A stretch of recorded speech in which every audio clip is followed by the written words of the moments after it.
गुरवे गौरचन्द्राय राधिकायै तदालये कृष्णाय कृष्णभक्ताय तद्भक्ताय नमो नमः।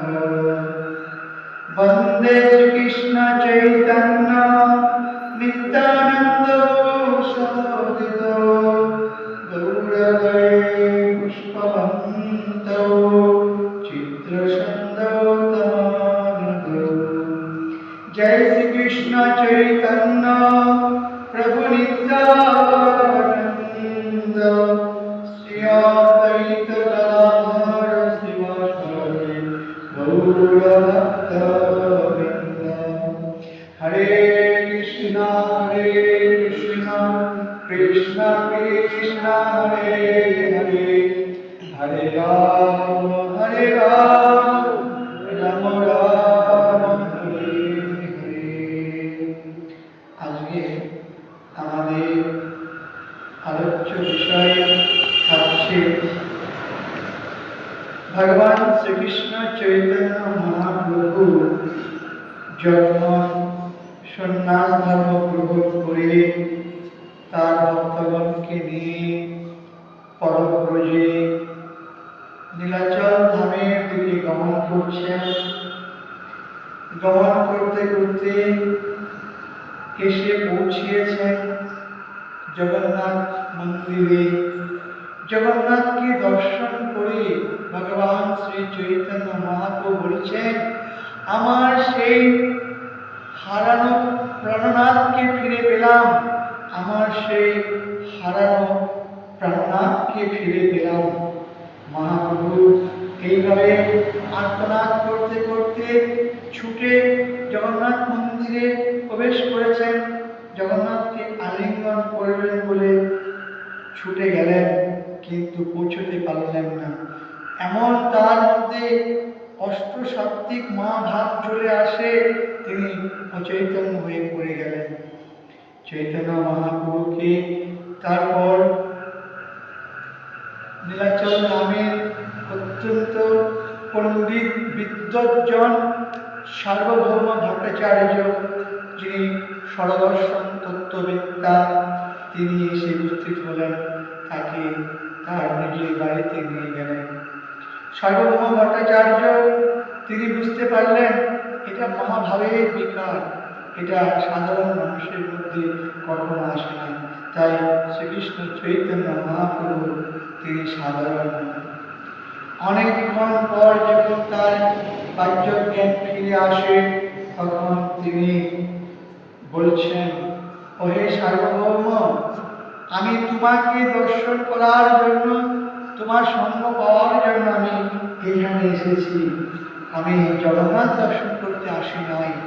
ভগবান শ্রী চৈতন্য মহাপ্রভু পদাগ্নির অবতার, তিনি হচ্ছেন কৃপার অবতার। তিনি তৃণাদপি শুনেছেন শ্লোকের মুক্ত বিগ্রহ ভগবান সেই শ্রীকৃষ্ণ চৈতন্য মহাপ্রভু অমনেন মন্দেন, যে শ্লোকের তিনি মুক্ত বিগ্রহ। তাই সার্বভৌম ভট্টাচার্যকে বলছেন, ওহে সার্বভৌম ভট্টাচার্য, জগন্নাথ দেখিতে যে আইলাম আমি, কিন্তু উদ্দেশ্য আমার মূল এটা আছো তুমি। আমার মূল উদ্দেশ্য তুমি এখানে আছো, তাই আমি জগন্নাথ ধামে নীলাচল ধামে এসেছি। জগন্নাথ আমারে কি কহিবেন কথা? জগন্নাথ কি আমার সঙ্গে কথা বলবে? তুমি সে আমার বন্ধ ছিন্দিবে সর্বদা। তুমি পারো আমার এই সংসার বন্ধন থেকে মুক্ত করে আমাকে গোলক ধামে নিয়ে যেতে। তুমি আমাকে পারো কৃষ্ণ ভক্তি দিতে। এইভাবে দৈন্য করে সার্বভৌম ভট্টাচার্যকে ভগবান শ্রীকৃষ্ণ চৈতন্য মহাপ্রভু এত সুন্দরভাবে কথোপকথন করছেন। আর বলছেন, তোমাতে সে বৈশে কৃষ্ণের পূর্ণ শক্তি, তুমি সে দিতে পারো আমাকে কৃষ্ণ প্রেম ভক্তি। সার্বভৌম ভট্টাচার্যকে ভগবান শ্রীকৃষ্ণ চৈতন্য মহাপ্রভু বলছেন, তোমার মধ্যে কৃষ্ণের পূর্ণ শক্তি আছে, তুমি আমাকে কৃষ্ণ প্রেম ভক্তি দিতে পারো। এ থেকে আমি রইল তোমার আশ্রয়। চৈতন্য মহাপ্রভু বলছেন, আমি তোমার চরণে আশ্রয় গ্রহণ করলাম।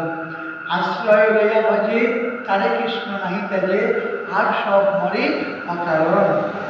আমি তোমার চরণ আশ্রয় করেছি, তুমি আমাকে দিতে পারো কৃষ্ণ প্রেম ভক্তি ধন। তাহা করো যেরূপে আমার ভালো হয়। শোনো সার্বভৌম, আমার যাতে ভালো হয়, কিসে ভালো হয় কবু না বুঝিনু, কি করলে আমার ভালো হবে আমি নিজে জানি না। তুমি আমাকে বলো কি করলে আমার ভালো হবে, কৃষ্ণ ভক্তি লাভ হবে, সংসার বন্ধন থেকে আমার উদ্ধার হবে। কি বিধি করিব মই থাকিব কি রূপে, আমি কি বিধি কি নিয়ম পালন করব, কি রূপে জীবনযাপন করব, যেতে মতে না পড়ো সংসার ভবকূপে। আমি যেন কোনো প্রকারে সংসার ভবকূপে না পড়ি, এইটাই তোমার চরণে আমার বিনীত প্রার্থনা। তুমি আমাকে কৃপা করো। আমি কিভাবে জীবনযাপন করব, আমি কিভাবে থাকবো, সব তুমি আমাকে বলো, আমি তাহাই পালন করব। ভগবান চৈতন্য মহাপ্রভুর মুক্তি এই হচ্ছে অমানি নাম মানদেব কীর্তনীয় সদা হরির মুক্ত বিগ্রহ। সব উপদেশ মনে অমায়ায়, আমি সে তোমার হয়ে জানো সর্বদা। সব উপদেশ করো, আমার প্রতি তুমি মায়া করবে না, আমি সব তোমার আদেশ পালন করতে পারবো, তোমার সব শিক্ষা আমি নিতে পারবো, আমি তোমার নিয়ম পালন করতে পারবো। তুমি আমাকে অমায়ায় বলো, আমি সে তোমার ইহা জানো সর্বদা। আমি তোমার, তুমি আমাকে বলো। না জানিয়া সার্বভৌম ঈশ্বরের মর্ম, কহিতে লাগিলেন যে জীবের যত ধর্ম। সার্বভৌম ভট্টাচার্য তিনি বুঝতে পারলেন না, চিনতে পারলেন না ভগবান শ্রীকৃষ্ণ চৈতন্য মহাপ্রভুকে। তিনি বলতে লাগলেন, আমি তোমাকে বলছি, তুমি তাহলে শ্রবণ করো জীবের ধর্ম কি।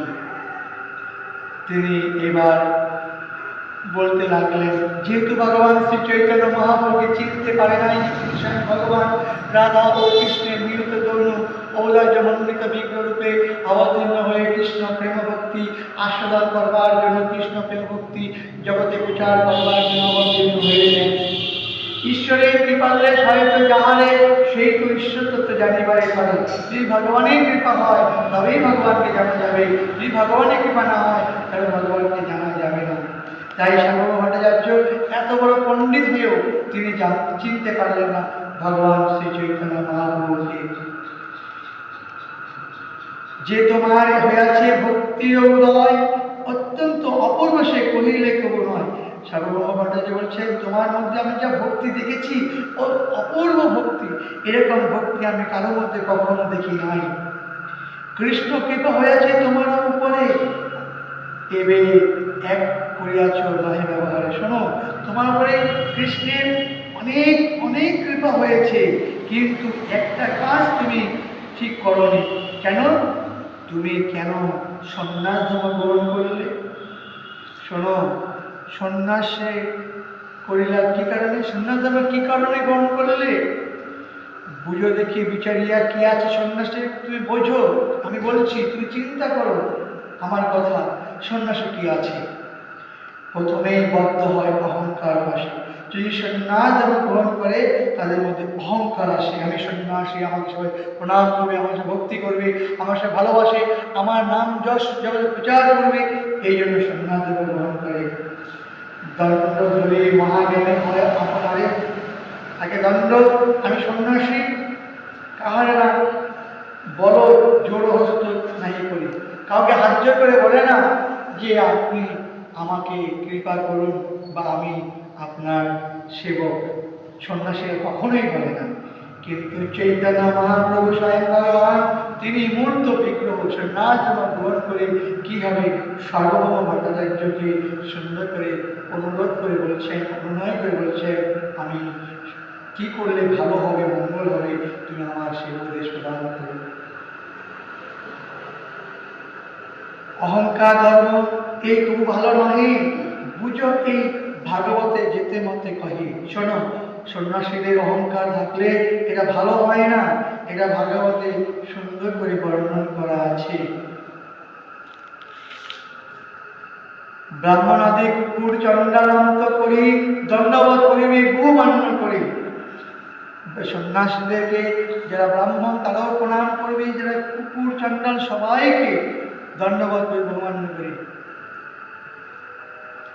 এই সে বৈষ্ণব ধর্ম সবার উন্নতি। শোনো, সন্ন্যাস ধর্ম এটাকে বলা হয়, বৈষ্ণব ধর্ম তাকেই বলা হয় সবাইকে প্রণাম করে সম্মান করবে। ব্রাহ্মণ দেখবে না, কুকুর দেখবে না, চণ্ডাল দেখবে না, সবাইকে সম্মান যথাযথ করবে। এই সে বৈষ্ণব ধর্ম সবার উন্নতি, সেই ধর্ম যদি তার ইতে নাই গতি। অতএব এটাই হলো বৈষ্ণব ধর্ম, এটাই আছে আমাদের সনাতন ধর্ম। এই ধর্মের মধ্যে কখনো বৈষম্য নাই, কোনো ভেদ নাই। বৈষ্ণব ধর্ম সবাইকে সম্মান শেখায়, সবাইকে ভক্তি শেখায়, সকলকে ভালোবাসা শেখায়। শিখা সূত্র গুচাইয়া সবে এই লাভ, নমস্কার করে আসি মহামহাভাগ। শোনো, সন্ন্যাস ধর্ম গ্রহণ করলে কি হয়, যারা বড় বড় পণ্ডিত ব্যক্তি, ধনী ব্যক্তি, তারা সে প্রণাম করবে, সম্মান করবে, এটাই লাভ হয়। চৈতন্য মহাপ্রভু তিনি এরকম লাভ করার জন্য সন্ন্যাস ধর্ম গ্রহণ করেন নাই। আমরা আগামী দিন শুনব মহাপ্রভু তিনি কি জন্য সন্ন্যাস ধর্ম গ্রহণ করেছেন, আর ভগবান শ্রী চৈতন্য মহাপ্রভু সার্বভৌম ভট্টাচার্যকে কীভাবে তাকে বৈষ্ণব ধর্মে আবার এনেছিলেন এবং তিনি বৈষ্ণব ধর্ম গ্রহণ করেছিলেন। আর সার্বভৌম ভট্টাচার্য তিনি বৈষ্ণব ধর্ম অবলম্বী ছিলেন না, তিনি ছিলেন মায়াবাদী সম্প্রদায়ের একজন বড় পণ্ডিত ব্যক্তি, তিনি সর্বস্ব তত্ত্ববেত্তা। এখানে আজ সমাপ্ত রাখলাম। বাচ্চা কৃপা সিন্ধু বিভজ প্রতিদানন্দ বনে